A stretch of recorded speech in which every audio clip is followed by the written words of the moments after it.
মকন্দপুরের আশেপাশে ভুলেও কেউ যেতে চায় না। যার যতই বুকের পাটা হোক না কেন, ওই গ্রামের আশেপাশে যাওয়ার কথা কেউ কর্ণপাতই করে না। কেন জানেন? চলুন দেখে আসি।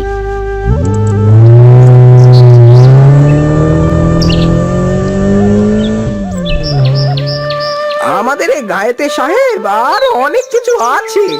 আপনি আর কি দেখতে চান সাহেব? আমি আরো কিছু দেখতে চাই গোসাই, আমাকে আরো ভেতরে লইয়া চলো।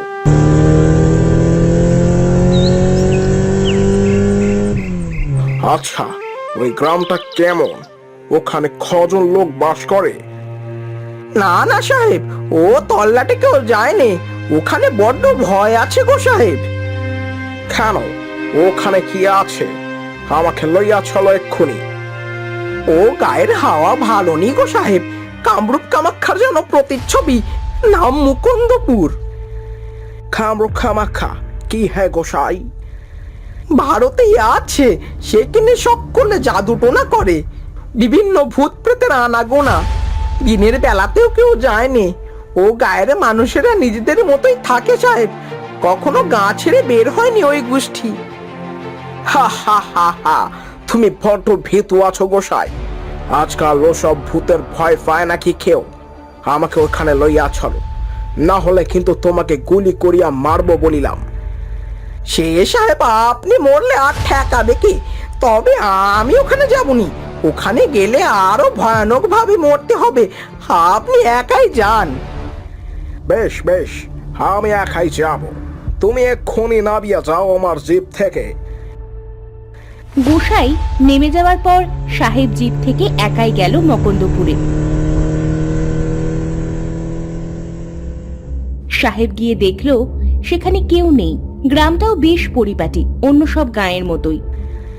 হ্যাঁ, কি এখানে তো কেউই নাই। তবে কি গোসাই আমাকে মিথ্যে বলিল? না, আর একটু এগিয়ে দেখি।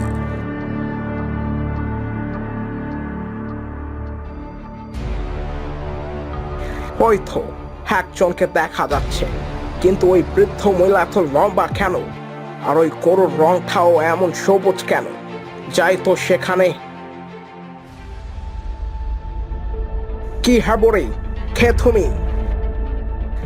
আমি তো বুড়ি, থাকি এ গায়ে। তা তুমি কে বাছা? আমি সাহেব আছি। এই গায়ে তো নাকি ভয় কেহ আসতেই চায় না, বলে কি যেন জাদু টোনা করে। ও কিছু না, এমনি বলে। তা সাহেব বাবু, গরুর দুধ খাবেন নাকি কিছুটা? গরুর দুধ? কি আশ্চর্য গরু এটা, পুরো সবুজ রঙের। থাও থাও খায়।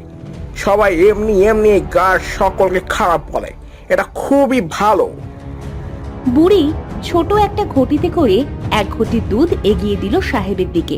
বেশ তৃষ্ণার্ত থাকার কারণে সাহেব ঢক ঢক করে খেতে আরম্ভ করলো। কিন্তু কিছুটা খাওয়ার পরই দুধটা কেমন যেন নোনতা নোনতা লাগলো। ঘটির ভেতর তাকাতেই সাহেব আঁতকে উঠল। রক্ত, রক্ত! এ কি হইতাছে? এই বুড়ি আমাকে রক্ত খেতে দিল কেন? কিসের রক্ত এটা? মানুষ মানুষ মানুষের রক্ত গো সাহেব। আগের বার যেটাকে ফাঁদে ফেলেছিলাম সেই মানুষটার রক্ত কিছুটা জমিয়ে রেখেছিলাম। কি মানুষের রক্ত? হে, কে আছো? বাঁচাও, বাঁচাও, আমাকে বাঁচাইয়া লও। কে আছো? জিভ ফেলে সাহেব প্রাণপণে ছুটতে আরম্ভ করলো। সে দেখলো প্রথমে একটা কঙ্কাল তার পিছনে দৌড়চ্ছে, তারপর দুটো, তারপর তিনটে। এভাবেই 20-25টা কঙ্কাল ওর পিছু ছুটছে ধরার জন্য। সাহেব দৌড়ে জঙ্গলে ঢুকে গেল। এসব কি হচ্ছে? এই জঙ্গলটা পার হইতে পারলে আমি বাঁচিয়া যাব। সেখান থেকে আসিয়াছিলাম, ছাইতে পারবো।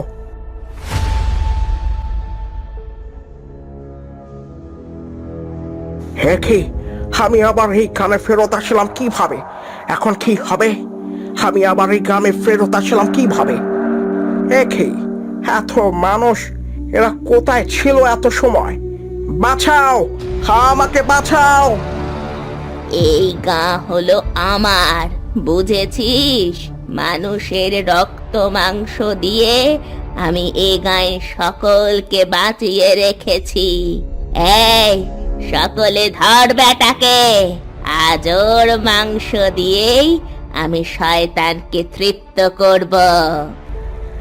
সকলের মধ্যে একটা গোল বেঁধে গেল। জীবিত অবস্থায় সাহেবকে সকলে মিলে খামচে টেনে হিঁচড়ে ছিঁড়ে ফেললো। সকলেই মহা আনন্দে খেতে শুরু করলো, যেন কত বছর ধরে সকলে এই দিনটার জন্য অপেক্ষা করছে। বুড়ি কিছুটা মাংস আর রক্ত তার সবুজ গরুর পায়ের কাছে রেখে জোরে জোরে শয়তানকে আহ্বান করতে লাগলো। আয়, আমার ভেট গ্রহণ কর শয়তান, আয়। হঠাৎ সবুজ গরুটা টকটকে লাল হয়ে গেল আর সেই পান পাতায় রাখা রক্ত আর মাংস খেতে আরম্ভ করলো। দেব দেব, তুমি বেশি করে মানুষ পাঠাও, আমরাও বেশি মানুষ বলি দেব। যখন এসব ঘটনা ঘটছিল তখন গোসাই গিয়ে হাজির জমিদার বাড়ি। জমিদার মশাই, আপনার মা আজ হয়তো সাহেবকে খেয়েই ফেলেছে। আমি কত না করলুম গায়ের ভেতরে যেতে, তাও সাহেব গেল। মানে কি হয়েছে, খুলে বলো। গোসাই সব খুলে বলল জমিদারকে। না, এমন আর হতে দেয়া যায় না। আমার মা বছরের পর বছর শয়তান পূজা করে আজ গ্রাম ছাড়া হয়েছে। সে নিজের বাপে নিজের জমিদারি হারিয়েছে, তখন পাশের গায়ে শয়তানি রূপী গরু নিয়েও এই সবই করে যাচ্ছে। এর একটা বিহিত হওয়া চাই। আমি এক্ষুনি যাব। এ কি সর্বনেশে কথা হুজুর! আপনি গেলে আপনার যদি কিছু হয়ে যায় তবে আমরা যে অনাথ হয়ে যাব হুজুর। সেই শয়তান পূজারী বুড়ি আমার মা। সে আর যাই করুক, আমার ক্ষতি করবে না। আজ ওই শয়তান গরুকেই আমি ধ্বংস করব।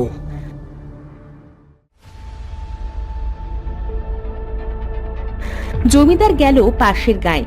তাকে দেখে গ্রামের সকলে তেড়ে এলো, বুড়ি এলো না। থামো সকলে, এ আমার ছেলে, ওকে কেউ কিছু করবে না।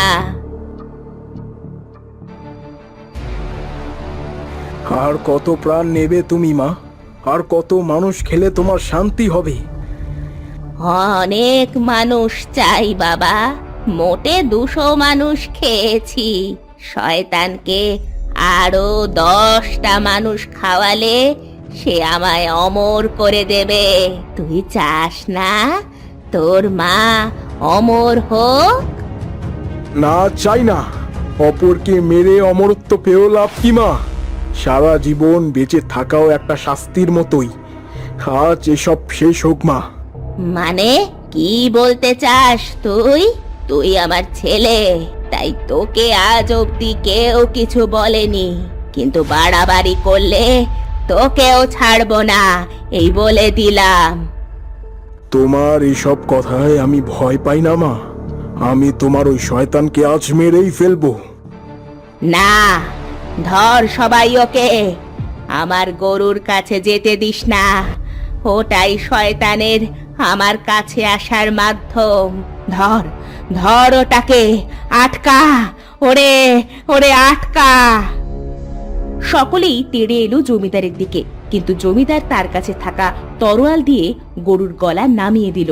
সাথে সাথে আশেপাশে থাকা সকল মানুষের আত্মা, ভূত আর জমিদারের মা আগুনে পুড়ে মারা গেল।